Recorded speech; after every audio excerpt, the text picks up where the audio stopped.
Good morning, good afternoon, good evening, good night, wherever it is you are watching this from in the world. My name is Elliot Upton. This is at UP Fitness Live. This is our bi-weekly live feed here on a Wednesday, 8 PM at UK time. I'm here to cover any questions about anything we do as a business, as personal trainers, our own methods, anything we can help you with. Also bust through a ton of myths in the industry, talk about our Live Up online product, our one-to-one online personal training, our group training products, our development throughout the world. All sorts of stuff going on in UP right now, and I'm here to talk to you about all of it and any of it, no matter what you would want. Plenty of you coming in. Andrew Willett, one of our superstars from the Live Up program, has already jumped straight in. Andrew, your refeed will be coming up sometime soon. Let me know how you're going with that. Hopefully you're feeling lean and shredded. We've got to find those elusive abs. You're going to be an amazing transformation, by the way, mate. Gemma Hodgkins, God, old school. It's a blast from the past right there, following us. Right. So, as I say, Chris Alpino, hello, all of you, loads and loads and loads. RG, Nicole, Lewis, sup, Amy, Karen. What I'm going to start with now, the seminars that we are holding for the Live Up members initially, which is basically a breakdown of how the Live Up program works, how to get the most out of your training, how to create your own training plans, not down to the technical details of them, but certainly the thought process that goes into creating an effective, long-term, sustainable transformation plan. I set up two seminars, one in London on the 24th of this month, that's this coming Sunday. That has now completely sold out. It has gone, it is no more. I also set up one on the 7th of Manchester, which I believe we now have 3 spaces left for. So if you're interested in coming and meeting me, training with me, spending a day, getting a load of information, just a very, very live, in detail version of this, how I think and my opinions on things, along with a big ass presentation that I've put a lot of time in for you, then hit the link in my personal bio over on my profile, Elliot Upton, and you can get the last tickets to those ones in Manchester. The London one, as I say, has sold out. Thank you to everyone who's bought that. It's taken basically a week to almost sell out 2 seminars, which is very, very humbling for me, so I appreciate that very, very much, and I can't wait to meet all of you. What have we got? We've got Chris. Chris, I am on the UP Fitness profile, right? Definitely not on my own. Just answer me that for me. Amy, one of our other Live Uppers. In fact, Amy, I think you're on one-to-one, aren't you? How's it going so far? Bobby, Coach Kasim, honoured to have you on the live feed. Coach Kasim, I've not met you in person. Loads of you. Steph, what's up? Serrano, lots of familiar names. PhD personal trainer. Any more plans for London, another session? Potentially, yes. I mean, no, as I said, it's very, very humbling. This first seminar of mine in London sold out very, very quickly. Almost all the tickets sold out in 5 days. By basically the week mark, they had all gone, which is very, very nice, and I thank you all for that. Hopefully I can deliver on what you want me to deliver on, but I think that does mean that depending on how this one goes, I will probably announce some more dates, probably midsummer, I would suggest, in London for more training days. So yes, absolutely. Saludar, Andrea, to you too. Kurt Reed, I have a question on the use of CLA for fat loss. What's your opinion on its effectiveness versus it raising inflammation? Honestly, with stuff like that, things like CLA, any of these fat loss supplements, they can work. The thing is that on the whole, I have a bit of an issue with a lot of supplementation. Now, don't get me wrong, I genuinely do believe there are maybe 5 to 10 supplements that everybody pretty much should be taking. You know, 5 certain basics. Let's say, for instance, zinc, magnesium, a multivitamin, which is going to contain zinc. You don't want to double dose that. Omega-3s, digestive enzymes, and probably vitamin D3. Like, for me, those are the 5 major supplements you want to be taking. Now, the other 5 out of those 5 to 10 would be relatively individually dependent, you know, to prevent certain issues or help to manage stress or any of these things. Now, with regards to kind of fat burning supplements like CLA, are they going to make a massive amount of difference? In a laboratory, yes, potentially they are.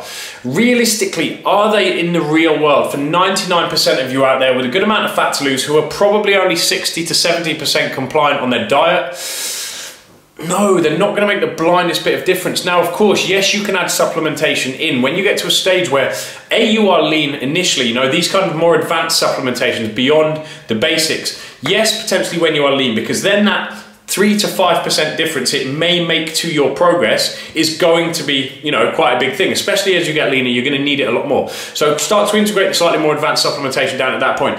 The rest of the time, focus on being consistent and compliant on your diet. That's the thing that 99% of you miss. You know, you start trying to sweat these small things, and what this magical supplement does without actually addressing the big things. If you get the basics right, almost all of you out there are going to be able to get very, very lean and in extremely good shape without almost any supplements. You know, as I say, get the basic 5, because it means as you're dieting, your general health is going to be exceptional, your performance is going to be optimized, and you're going to be feeling good. One of the things about getting lean, getting super lean, is that eventually, you know, your body, the substrates that you're supplying it with may potentially become a bit diminished and you start to feel shit. Whereas when you're healthy with those basic 5 supplements, along with a healthy diet full of nutrients, you're going to feel better, and it's going to make the path of dieting a lot easier for you. But with regards to, you know, relying on certain supplements for fat burning, my advice genuinely is to save yourself a little bit of money on a lot of them and just get the basics right. Focus on them first, and then add supplements to push you over the edge. Yes, you are. Just had to check. I'm tired today. Let's have a look.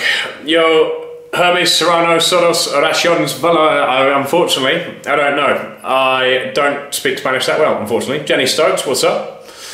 PhD, I missed it, would love to attend soon. As I say, the one in Manchester, I think there is still 3 spaces left on the one in Manchester. I'd expect them to sell out probably in the next 24 hours, but that's an option, of course. It's a very, very quick train ride up from London to Manchester, and that's on the 7th of next month, and that is still available, but we will see with regards to organising some more.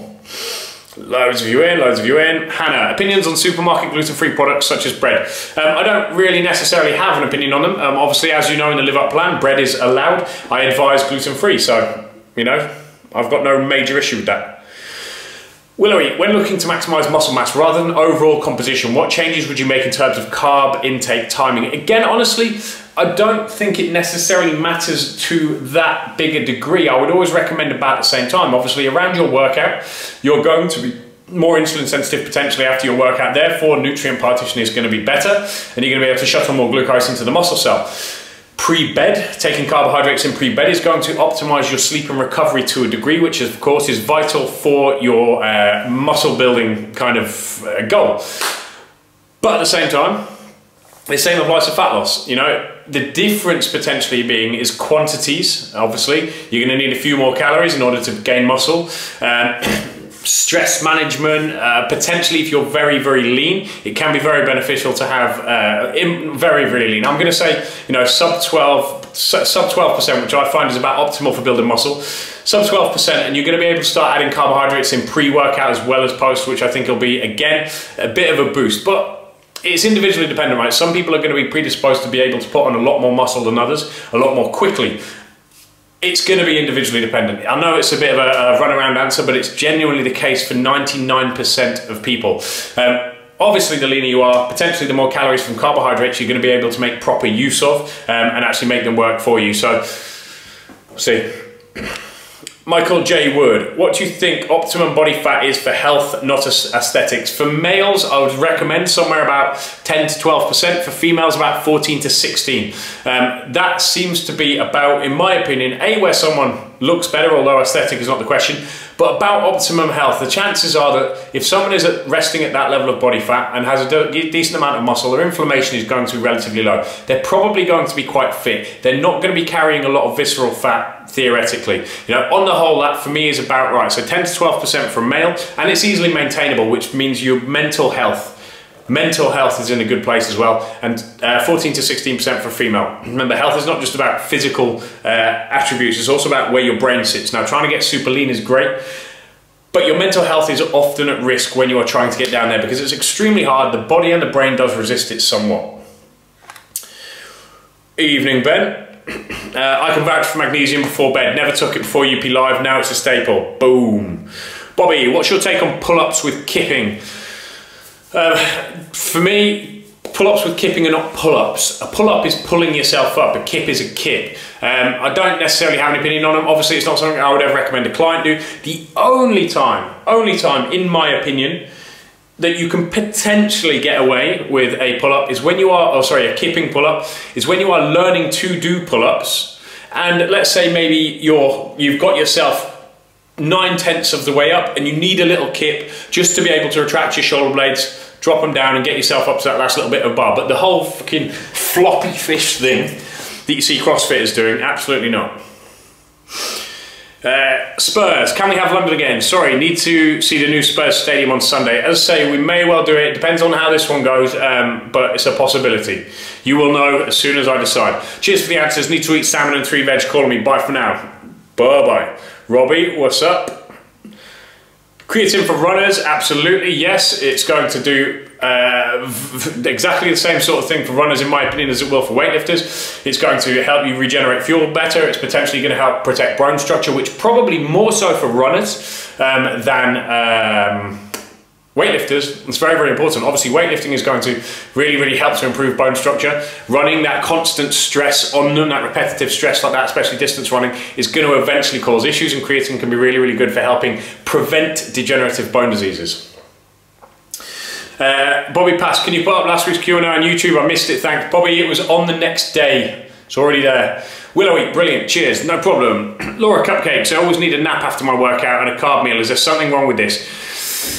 It could potentially signal that you have some element of insulin resistance there. It could just be that you're tired, you're not napping enough as it is. It could be the fact that you're having a massive cortisol spike during training and then a massive insulin spike to drag the cortisol down. There's all sorts of reasons it could be. What I would recommend initially, if you could, is the carb meal you are having post-workout is half the quantity, spread it out a little bit and see what happens. Michael J. Wood, love to answer, Elliot, cheers. No problem, Michael J. Wood, I'm glad it could be of use. What do I think of carb and calorie cycling for recomp? I think it's absolutely bloody awesome.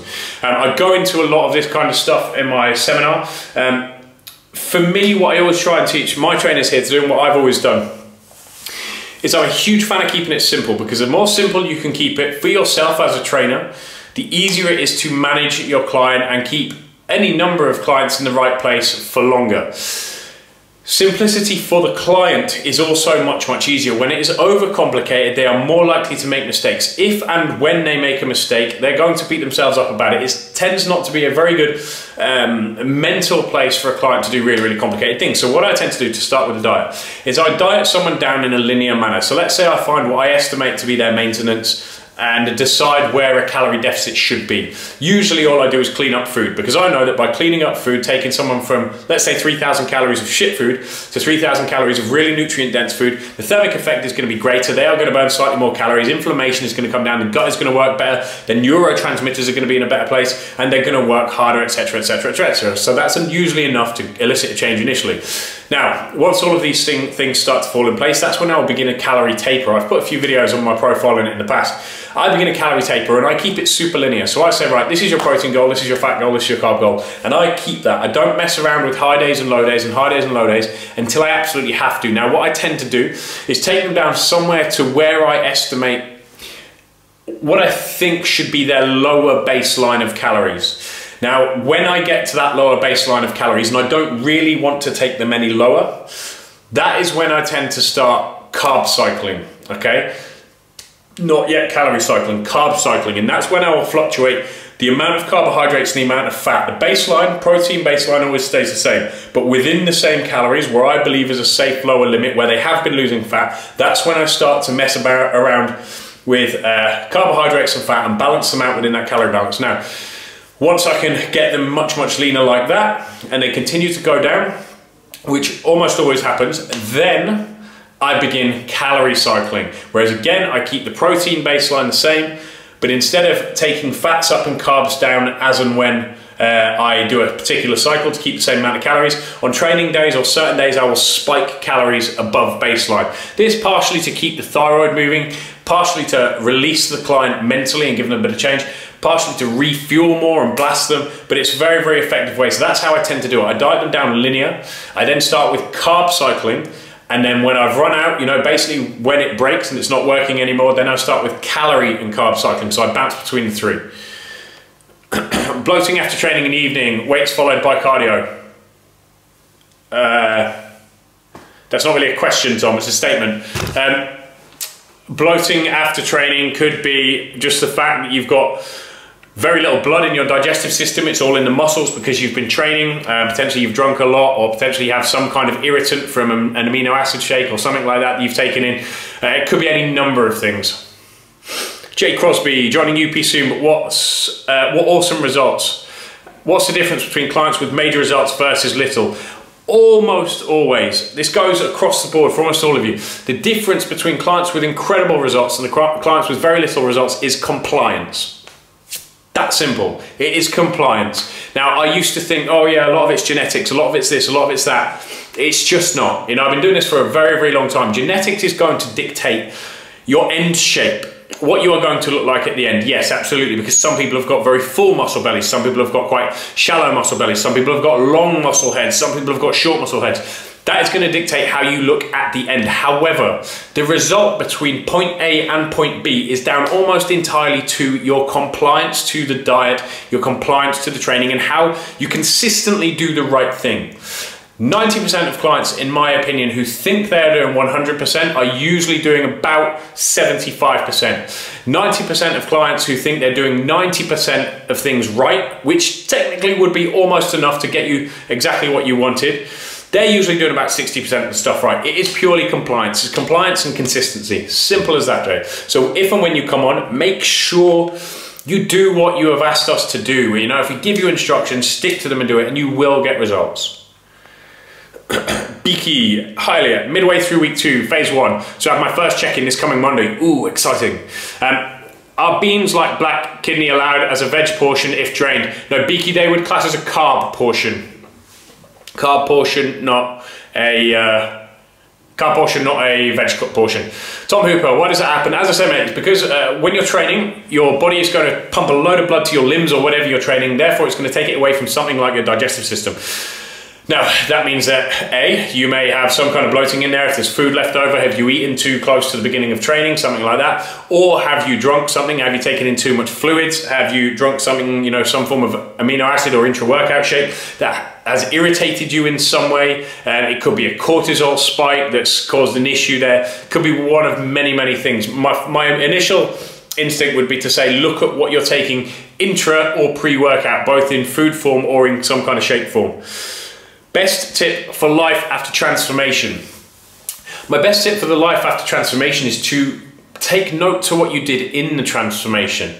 Now, this is one of the reasons why I don't like clients to just blindly follow whatever it is they are doing. I like to try and educate them to understand what has worked and why it has worked, because then that gives you the tools you need to get lean for life. This again is something I really promote in the Live Up plan, and to put it into perspective and how I know this works and how I wrote that plan is that I have men and women who did that plan 4 or 5 years ago who are still, well, 4 years ago when I wrote the plan, who are still eating exactly the same. They came off the plan after 12 weeks, but they are still eating exactly the same, still in amazing shape, and find it easy to maintain. Now that is a sustainable plan. That was proof of my concept and proof that it worked. My advice to you would be to take the education during your transformation. Don't just blindly follow. Ask questions if you need to. And then life after your transformation will be considerably easier. Also, patiently reverse diet. Don't drop loads of calories and get really, really lean and then suddenly go back to your old eating habits, because if you do, you are going to get fat. There is no doubt about that. That is absolutely going to happen, and it's not going to do anybody any favors. It certainly isn't going to do you any favors, and it will ruin your relationship with your personal trainer, no doubt, because they will have given you the information that you need. Wicklow, any jobs? I'm recently qualified PT, moving to Barbarian April, and you're literally my hero. Pick your heroes more wisely, my friend. Anything available? We'll clean the machines all day, every day, if that's what it takes. We all clean the machines all day, every day, if that's what it takes. But nonetheless, if you send a CV to recruitment@upfitness.com with the attention for me, FAO Elliot, and I can take a look. Thinking of Live Up Online program, what would I get? Lee, with the Live Up Online program, it's a pre-made program, so it's not like one-to-one where you take a lot of information and the program is built specifically for you by your very own assigned trainer. What Live Up is a program that I've written personally that takes the best of every program I ever wrote and puts it into one. It's a nutrition plan. You get full guidance on what to eat, roughly how much to eat, etc., etc., and then how to apply that to your day-to-day. And obviously you get everything run by a central forum, which is run by me over on Facebook. You get to hear me gibbering on all day and answering all of your questions. And then every single Monday you are put into a check-in, so you will get sent a check-in email where you give me personally, again, a bunch of data, and I will make basic changes to your nutrition and potentially your training if needs be, in order to maximize your results. Now, obviously it's very, very easy for me to stand here and sell that, but I know that a lot of our guys and girls from the Live Up plan are working in here, so also working in here, watching in here. So anyone who is watching from the Live Up Plan, give me 3 words to describe the Live Up Plan that Lee might find useful. Bean sprouts okay as a veg? Yes, they are, Hannah. Oh no, my battery seems to be suddenly dropping, which is not good at all. Right, where's that all gone? That's just thrown me right off that. How's where I? Okay, bean sprouts, done that. OPC, what's up? Sebastian, sorry you can't come in my video. I like to be the star of the show here. Brucey, Harley, should I be training in the morning on an empty stomach? If not, should I have a carb meal before and then just one after instead of 2? Depends what time you're training, Brucey. Ideally, yeah, eat before, but obviously if you're training at like 4 or 5 a.m, whatever, then I'm not going to ask you to go before. What I would recommend for anyone there training in the morning who chooses to train fasted, make sure you're having at least a double serving of Amplify and 1.5 litres of water. Now, Amplifiers are essential amino acid supplement. It's got leucine, electrolytes, glycine, etc. And it's very, very, very useful for preventing muscle wastage and for improving your endurance. So if you are not eating pre-training, whether your goal is fat loss or building muscle, I would highly recommend that you get our Amplify intra-workout supplement. Take a double serving of it and make sure you finish the entire bottle, a 1.5 litre bottle, before you finish your workout, and that's really, really going to help you out.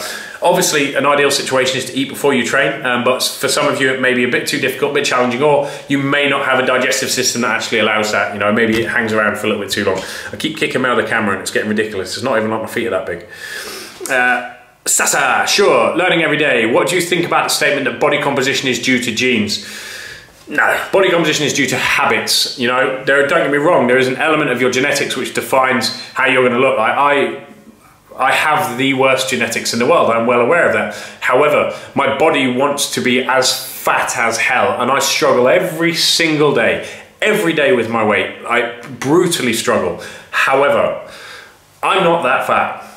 That is because of the choices that I make. Now, yes, my genetics want me to be a certain way, but my choices are fighting that. So it's 6 of one, half dozen of the other. You are not left with the cards that you have been dealt. You can choose what to do with them, and I suggest for all of you out there that no matter how hard you think you have it, you still put the effort into going to where you want to go. Aim for something and relentlessly go after it. Best way to incorporate progressive overload to my workout on the compound movements. Any good tips? Honestly, all of your workouts should be based around progressive overload. So on your major indicator lifts, let's say, you know, your bench press, pull up, deadlift, squat, rows, things like that, the big movements, you need to always be aiming to try and get a positive weight movement. So 2%, Charles used to say that 2 to 5% per week increase on the major lifts is enough for your body to sense a need, a demand to adapt. So aim for that. You know, for instance, if you're doing a 100 kilo deadlift and you're progressing at 2 kilos a week on that, that is enough. I think, in my opinion, one of the mistakes a lot of you make is that you progress as much as you can, not as much as you need to. Okay, so because you feel like, oh, I can lift an extra 15 kilos this week, you put an extra 15 kilos on, lift it with shit form, you do get it up, you lift it with shit form, and then the next week you're either injured or you back down, you think, oh Christ, why can't I do that again? Why can't I still lift that? Because maybe you had less sleep, maybe you've had less food, maybe it's a different training day, maybe the moon's in a different position and there's more water in your body or less water in your body or whatever's gone on. Progress as much as you need to, not as much as you can. So once you have hit those kind of loads where you know your body is being challenged, just aim for small progressive increases over time. And remember, you're not always going to make them. You cannot step into that gym every single day for the rest of your life and increase the weight every time. Not going to happen. Absolutely not going to happen. Sometimes you will stay there for a couple of weeks. Sometimes you'll go backwards. Sometimes you're going to have to use some clever principles in order to get around them. But you will get around them as long as over time you progressively overload and you can see progression, then you're probably on the right track. A good, you know, always a good way to look at it is to always train for strength. You know, if you're training for strength, if you're training to get stronger, body composition usually will come. Okay, so just focus on small movements, as in small movements in weight on the big movements in weightlifting. Started 2 weeks ago and already seeing gains. Thanks, man. You're welcome, Hakeem. I'm very, very excited to see your check-ins. Week 3, if it's live up. How to improve digestive health. any number of ways. One of the best ways, honestly, is sleep enough. Make sure you're getting lots and lots of sleep. One of the first things to go when you're getting shitty sleep is your digestive system, because your cortisol goes through the roof. When your cortisol goes through the roof, it has a negative effect on the HCl, hydrochloric acid production in your stomach. When that starts to happen, you can't digest your food properly, you can't absorb nutrients properly, the cascade begins and things get a little bit difficult for you. Sasa, 100% agree. Thanks for confirming this. So tired of hearing it around. No problem, Sasa. Anna Journey, what's up? April Morley, yo! John Bryce. Started phase 1 this week. Do I do A1 then A2 back to back with no rest and then rest for 60 seconds, or do I rest 60 after AM? John, if you can do your first option there, A1, then to A2, and then rest after that, that is what I would recommend, absolutely. Obviously, that's a progression if you're a little bit fitter. If you are not that fit yet and you need the extra little bit of break in between the two, then by all means do that, but the goal should be to do A1, then A2, then rest. Week 2 and already feel amazing. I'm really glad to hear that, Amy, because I know when we spoke very, very briefly by direct message on one of the profiles, I can't remember whether it was my personal one or Live Up, you were a little bit dubious, you weren't really sure what to expect, but I'm very, very glad that you are nailing it and you are making the progress that you want to. Understood. Awesome. I'm very concerned about my battery. I don't know why it suddenly started to go, but I hope I will not blast off. I don't think I have the ability to charge it at this distance because my camera's 8 feet in the air and my charging cable's like 2 feet.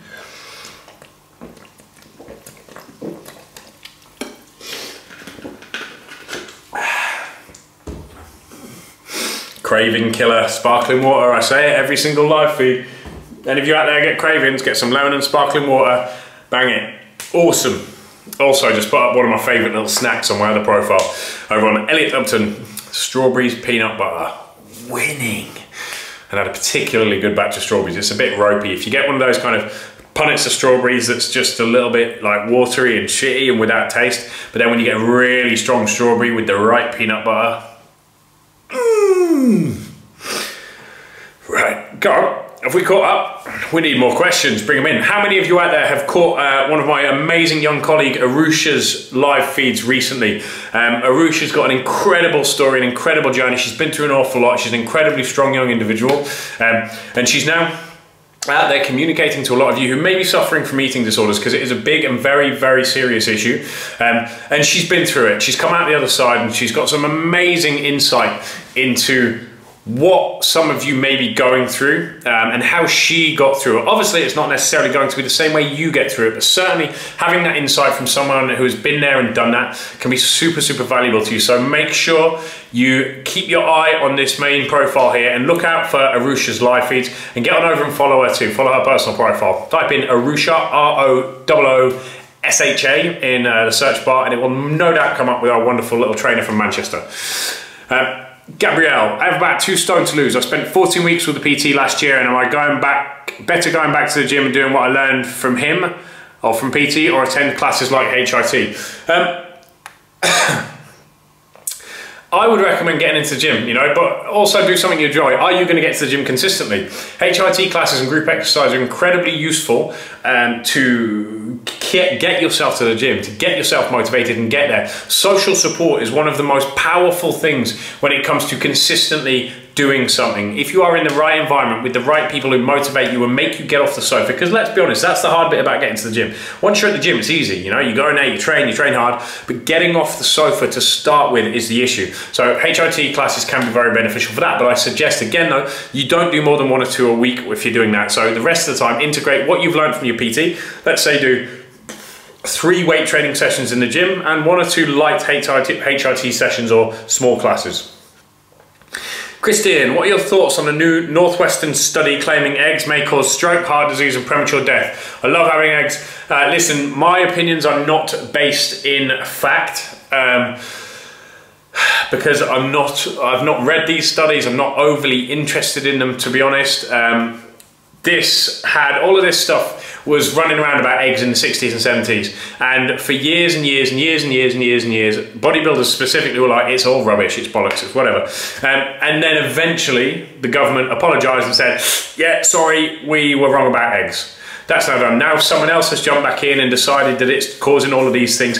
Honestly, is it eggs causing strokes? Probably not. More than likely, it's the drinking, the shit food, the trans fats, all the other stuff that we're taking in that something like eggs is getting the blame for. Honestly, my opinion, and this is my opinion, Elliot Upton, not that of UP, my opinion is that it's probably rubbish. I have zero intention of, not eating eggs, for instance. Gabrielle Ashmore, you're completely welcome. MLBT56, what's up with a little yellow hand? Manchera, what's up with a little yellow hand? Brucey, what would you say would be a strong deadlift, squat, bench relative to body weight? 1.5 to 2. I mean, a respectable one. Yeah, 1.5 to 2, absolutely. I remember Charles used to say, and he said to me when Charles actually made a very, very nice comment. Charles Poliquin, for those of you who don't know who I'm talking about, was a very, very intelligent man. He unfortunately passed away last year, but he used to very much like my squat. I used to squat quite well. He used to squat quite respectable loads. And he came up to me one day in UP Marlborough and he said, "Listen, you've got a really, really nice squat, but how much can you squat?" And I was like, at the think time, it was like 160 for reps, blah, blah, blah. And he said, I said, what should I be squatting? He said, well, I don't really call a PT, his words, I don't really call a PT unless they can squat twice their body weight, bench twice their body weight, squat twice their body weight, bench 1.5 times their body weight, and deadlift 3 times their body weight. I think it was something like that, which then obviously put me on a bit of a quest to achieve these figures. But they are at the extreme end, and they were Charles's borderlines. They were Charles's kind of benchmarks, which are not necessarily that for the general public. So I would suggest, if you're doing 1.5 times to 2 times, it's a very, very nice, respectable target to aim for on all of the lifts, all of the major lifts, the squat, the deadlift, and the pull-up. If you really want to go for it, 2 to 3 times would be even more impressive. Run out of questions again. We're 33 minutes in. I've probably got about 17% battery. We are totally playing battery roulette. Who wants to put bets on whether my battery goes before the live feed ends?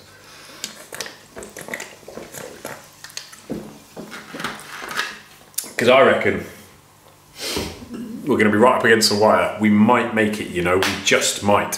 Which would be awesome, but it doesn't matter, because even though this might cut off, I will of course be putting it up on YouTube as always. Now remember, for those of you who may be looking for the week-on-week videos, obviously the whole of last year, we did one of these live Q&As every single Wednesday. They are no longer every single Wednesday. They are every other Wednesday now. We have a lot of other amazing trainers and amazing stories, as I've just mentioned, with someone like Arusha, who we think would be really, really good to share with you, because obviously, my charming face and my wondrous sense of humor and all of these things probably bore the shit out of you after a while.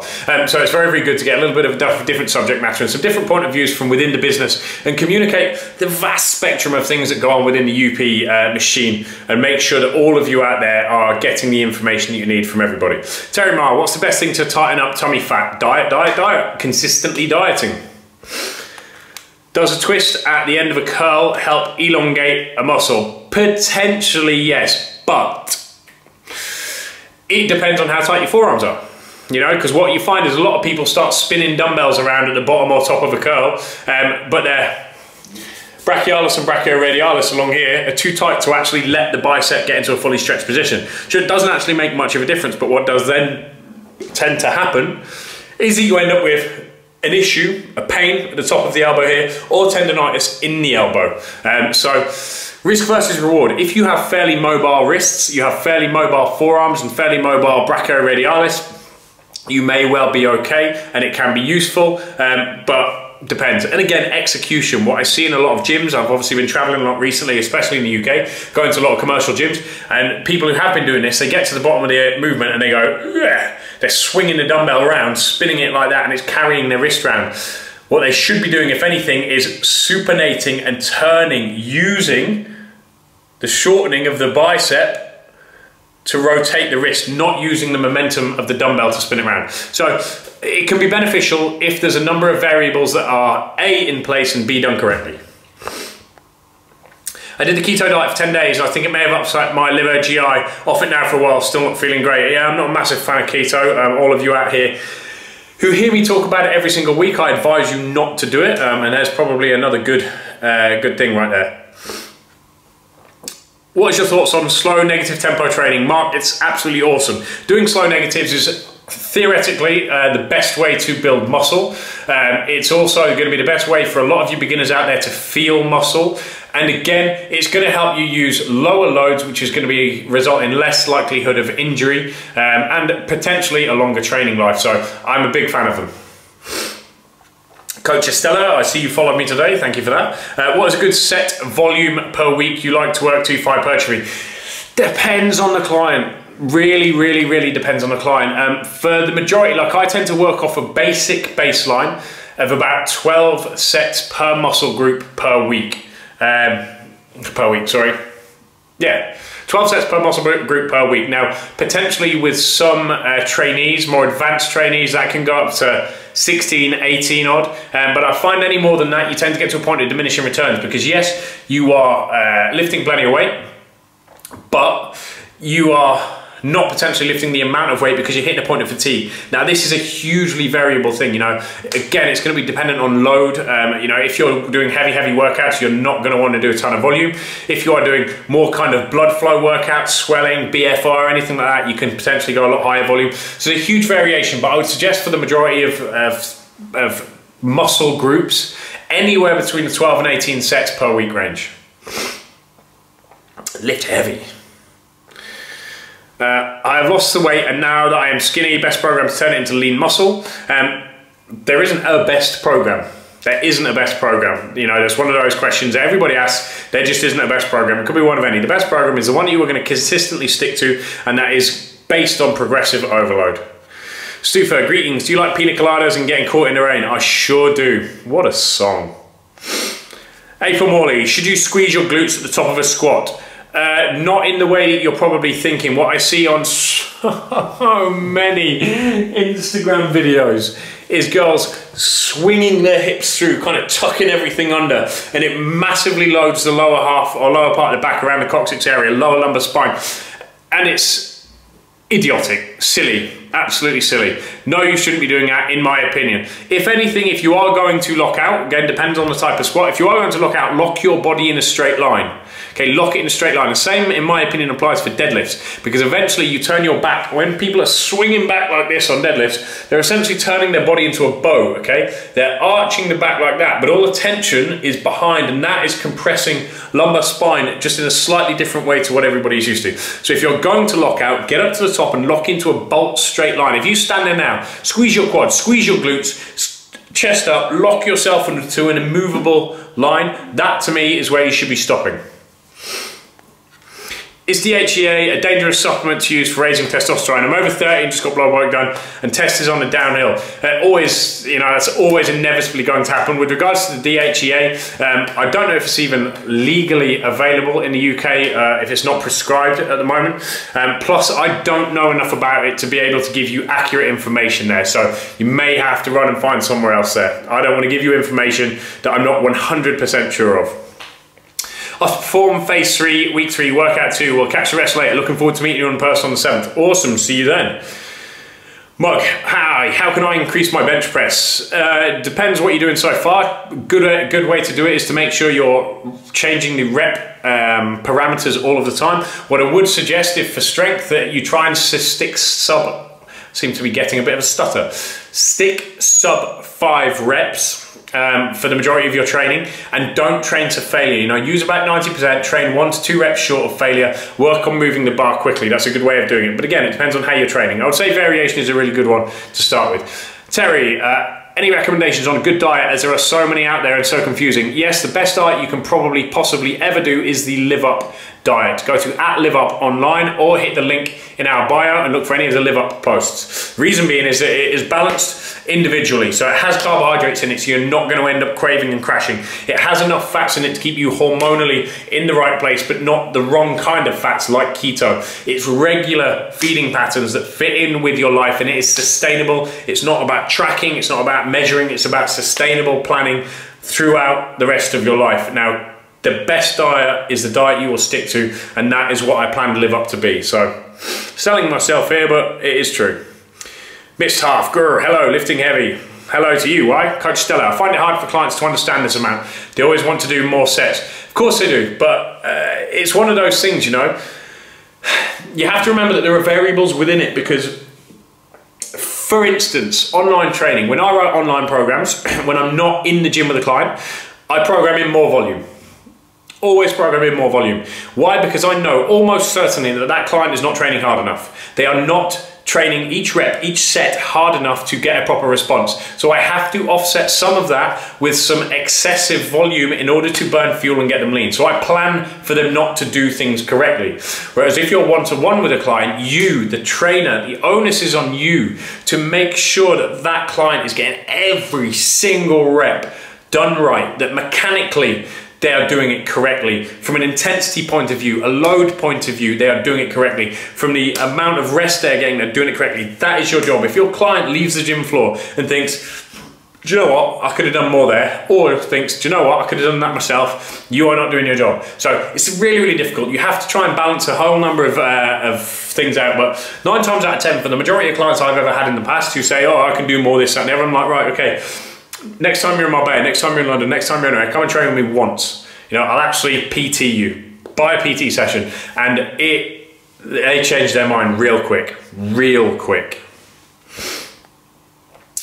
Which trip did you get when you went to Revive? I've booked myself in for next week. I can't remember. It's like the Mega Boost, I think it was called. Stufa, PS, Power and Dot Complex machines are industrial strength TENS machines. Okay, TENS machines. I've actually used a TENS machine before when I tore my quad. I think there's some use in them, absolutely. But with regards to how people are probably now using them, I tend to keep my brain away from that because I start trolling people and I pick on people on the internet too much, and I'm trying to stop it when I see them misleading the public. I'm some kind of social warrior, you see. But if it's the sort of things that people are now saying, oh, it builds loads of muscle, it does this, it does that, blah, blah, blah, blah, blah. I don't believe in it. However, for injury rehabilitation, I think there is some use there, absolutely. Miss Morris, can you build muscle at maintenance calories? Depending on you, your genetics, your training age, training history, rest and recovery, I potentially think you can to a degree. DHEAA has been taken off the shelves in the UK, yes, as I thought. Built by Design, straight line feedback you gave me for deadlift was the best advice I've received. Thanks, Matt. Awesome, love that. Good. I remember you posting the video. Do you check weekly progress photos on the Live Up program for everyone? I certainly do post mumbles. When trying to maximize muscle gain, do you still recommend keeping most of your carbs around your workout or later in the day? Exactly that. For me, I don't think that they really, it really changes, because what you don't want to be doing when you're trying to gain muscle is getting fat. The more fat you are carrying, potentially the more aromatase you have, which is an enzyme that converts testosterone into estrogen.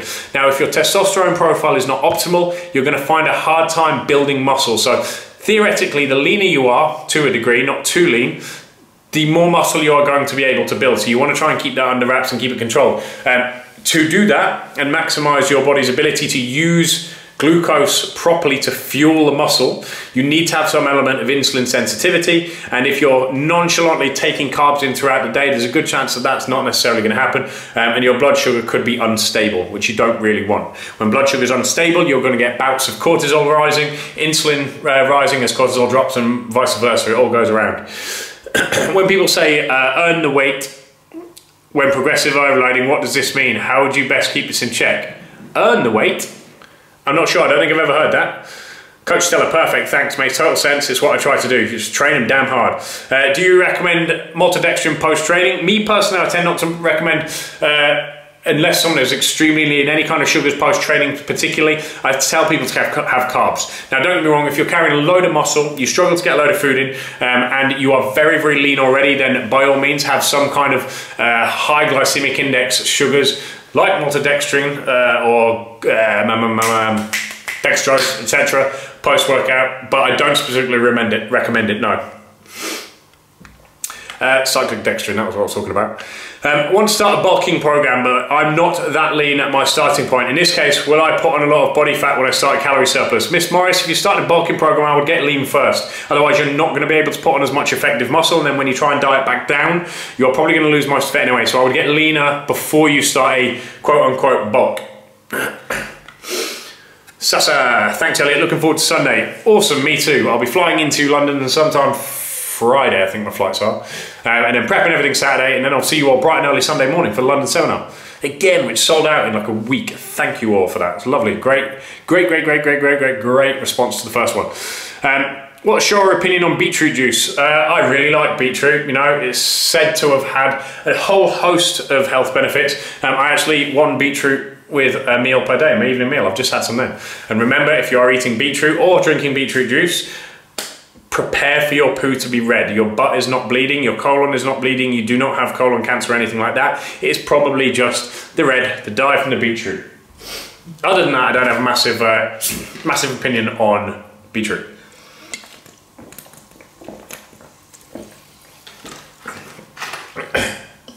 Mark Windows, how often do I periodise my training? It depends what you mean by periodise. Do you mean how often I change training programs?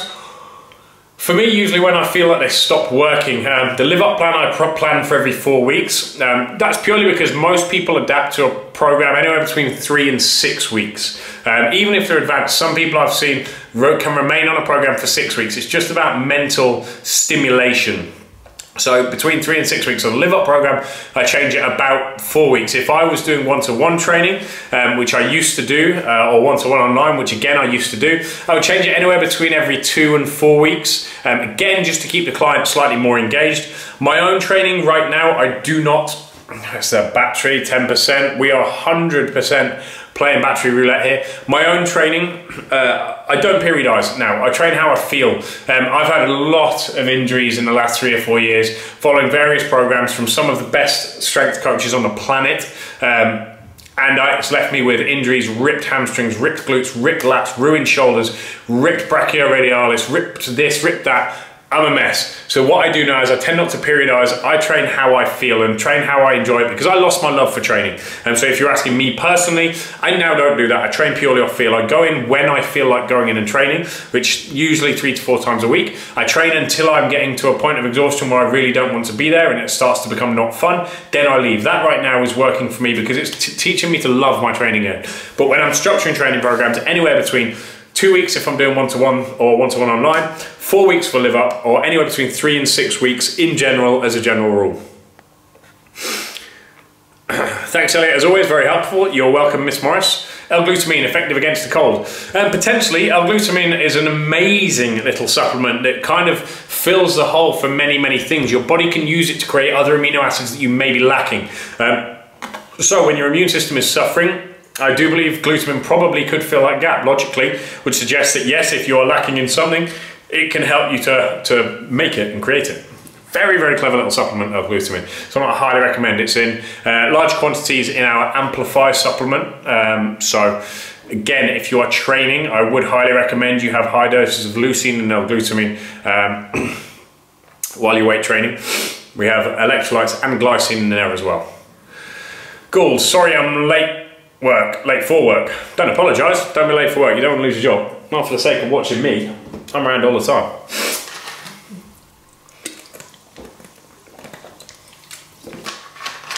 Oh, I've got really, really sore throat recently. I can feel the amount of travelling I've been doing, lots of stuff going on in the UK, that I've been just dangling on the precipice of being very, very ill. It seems to be holding itself back. So everybody cross your fingers for me that I don't get ill right before this seminar. I do not want to be standing up in front of 30 odd of you, 40 odd of you, whatever it's going to be, and getting sick and sniffly and ill. We're going to have an amazing little turnout in London, and the seminar itself sold out, so all of the attendees, that sold out completely. Plus we've got about 8 trainers from UP that you're all going to get to meet and train with, which will be absolutely awesome. Got a lot of the guys assisting, so it should be a really nice atmosphere there. Really, really nice atmosphere, and thankfully for me, a very, very nice male to female split, because obviously the Live Up programs, we have one male program, one female program, and I want to show you the difference between the 2 types of training. So we're probably going to train the males and the females separately, because we had the perfect split, and it's a very, very convenient way of doing it. So thank you for that. All right, come on folks, we've got less than 10 minutes remaining. So come in with your questions. We're gonna play roulette with my battery. The battery on the phone seems to want to die, so we're gonna see if that goes first, or if we finish the live feed first. Let's do first. Same been ill 3 times in 5 months in this damn country. Vitamin D, get loads and loads of vitamin D and make sure you're supplemented with zinc, just in case your immune system is taking a bit of a hit. You may want to check that. Gillis, struggle to train legs as play football. Any advice on recovery? As much sleep as you can, make sure your diet is very much in check, and I would recommend that when you are in the gym that you stick to low rep training, you know, really try strength training as opposed to volume training. You're doing your high lactate stuff on the football pitch, so I would go, you know, try things like 5x5 when you're doing your leg days, when you're doing your squats, when you're doing your deadlifts, etc. That's a really nice way of complementing some form of endurance sport that you may do elsewhere. Wiley, I think what I need help with is what is the best way to progressively overload without compromising form. Do it patiently and take your time. It's very, very simple. Very, very simple. Obviously, it helps if you have a spotter, but don't try and lift more than you can safely lift. Compromising your form is never, ever worth it.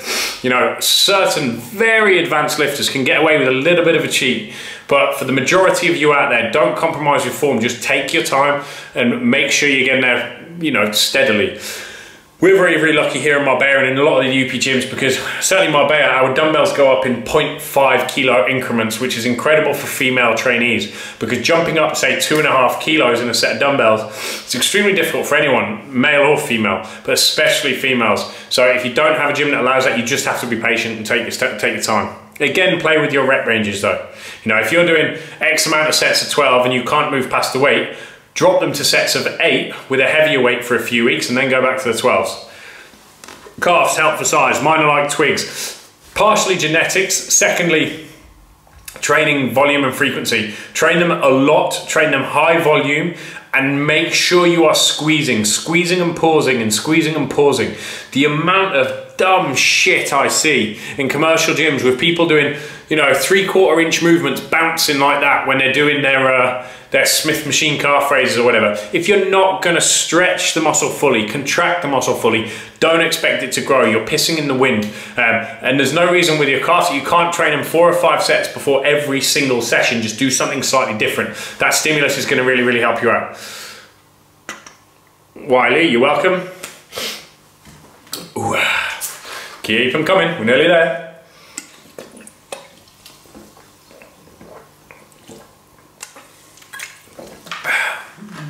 When I look at myself like this, I feel like, you know, it's back in the day when you're sitting in the park drinking White Lightning like 20 years ago. It's just the way you used to hold the bottle. It's odd. Old habits don't die. Remember that stuff? White Lightning, it was like $1.99 for a 3 litre bottle from the spa. It was lethal. Lethal. I wonder if it still exists. Does anyone know if White Lightning still exists? You had MD 2020 as well, didn't you? Mad Dog 2020. You had Hooch. Hooch, that was funny. Right, come on. Emily Riley sending a request to be in my video. Thank you for the request, Emily, but unfortunately not. I'm the star here. Yes, it does. Meg, you know, you probably still do it, don't you, Meg? Sitting out there in Manchester, St Anne's Square, big bottle of White Lightning. Whee!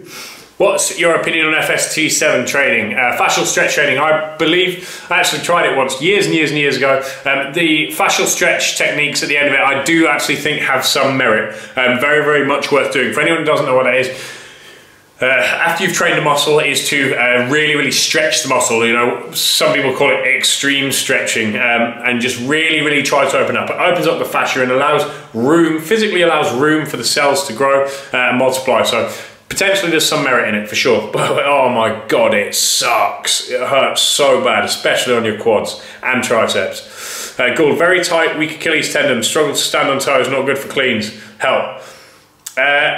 Again, train them and train them steadily and slowly. The only way you can get past it, you know, if you're doing things like cleans and you've got weak calves, why are you doing cleans when you haven't got calves strong enough to support the movement? That's what I'd have to say. You know, that's like building a house without foundation. It's going to be unstable and you're going to asking for injury. White Lightning mixed with Heldenbrow Super. Oh, Joanne, you rotter. Oh my God. No pain, just tight right Achilles tendon. Roll your feet, roll your calves and strengthen them. I've upped my game to Cherry Lambrini. Can't buy glass. Class, sorry. It's a fact, you can't. That is a fact. The point you've just made about training calves 4 or 5 times for some body part, could that be a generic rule of thumb for every other muscle? No, absolutely not, Kuran. Other muscles would not take that kind of frequency. What I'd recommend for the majority of other muscles, if you want to get them to grow 2 to 3 times a week, depending on the muscle, is going to be optimal, but you do have to manage the session volume when doing that, because obviously you don't want to be training 10 sets of a particular exercise 3 days a week. It will ruin the muscle and potentially even atrophy it. So, you know, 2 to 3 exercises, a couple of sets, maybe 4 to 6 sets per session, 2 to 3 times a week, nice and heavy. Emily Riley, how do you keep yourself motivated when training? I don't all the time, you know, sometimes I really don't want to train. As I just mentioned to one of the guys there, with regards to my own programming, all I do now, because I've had a really, really sucky couple of years of training, really sucky couple of years of injuries, and it killed my love for training. Like, it really killed my love for training, and just trying to get it back over the last 6 months has been very, very difficult indeed. But what I do now is I'm trying to learn how to love my training again. I'm doing what I feel like doing, not what I think I should be doing or what I've programmed to do. I go in, if I feel like training arms, I'm going to train arms. If I feel like training legs, I'm going to train legs. If I feel like training glutes, I'm going to train glutes. But then when I get to a point, as soon as I stop having fun in my session, I stop and I go away, I leave. That has done a lot for me. It's getting my love back to training. Now, that's the first step in my process. After that, obviously, I need to commit to the process. I need to commit to an end result. Why am I in there? What do I want to do? And thirdly, music. Music for me is an incredibly valuable tool with regards to keeping yourself motivated. I listen to some form of motivational speech to get my head in the game before I start training, and then I listen to music while I do. But you know, it's understanding where you want to be. Commit to your journey. You know, too many people commit to an end result when they don't know what's in between A and B. You know, they commit to B without understanding the journey between the two. So commit to today's journey. Commit to today's session, saying no matter what, I'm getting through it. Put on the right music, get your head into it and go. But I don't always, you know, I'm not always motivated, trust me. Joanne, have you ever heard of HIIT step, and what do you think of that much high impact in one session, detrimental to your joints long term? Yes, absolutely. HIIT in general, for the way it's used now commercially, is incredibly detrimental to your joints. It's irresponsibly programmed. I have quite a big rant about this in my seminar. Obviously a nice educational rant. It's not just an excuse for me to rant. It's totally an excuse for me to rant. About HIIT and how it's improperly used, and how I suggest you should use it. But, you know, it's one of those things. It's easily accessible to the masses, so people, coaches, etc. are manipulating it to make money. But yeah, it's probably very, very bad for the joints long term. Any kind of high impact stuff is. If you can't do many pull-ups, is it better to use an assisted machine or do some lay and pull downs? Both. If by lay and pull downs you mean like a lat pull down, do some of that as well, but also assisted pull-ups, and also do some body rows, because you want to strengthen the whole posterior chain, just not in a vertical motion, not just in a vertical motion, sorry, but also in a horizontal motion to get the retractors working properly. So try all three. Techno Gym, overpriced gym machines. They certainly are, in my opinion. That is the opinion of Elliot Upton, not the opinion of UP Fitness. I believe, yes, they're incredibly overpriced for what is available on the market elsewhere.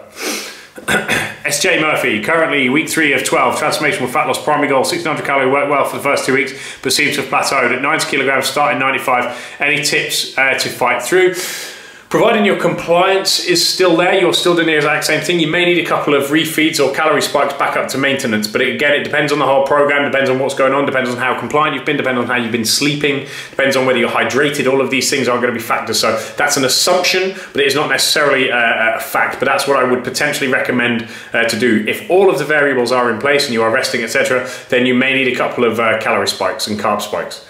Other benefits to saving carbs until nighttime? Yes, many. They're going to increase recovery. You're potentially going to be more insulin sensitive after a day's worth of training, etc. It's going to fill the gap where you're usually most likely to cheat, because if you leave your carbohydrates until the evening when you're probably craving carbohydrates, you can then have carbohydrates, killing the cravings and stopping you from eating cake.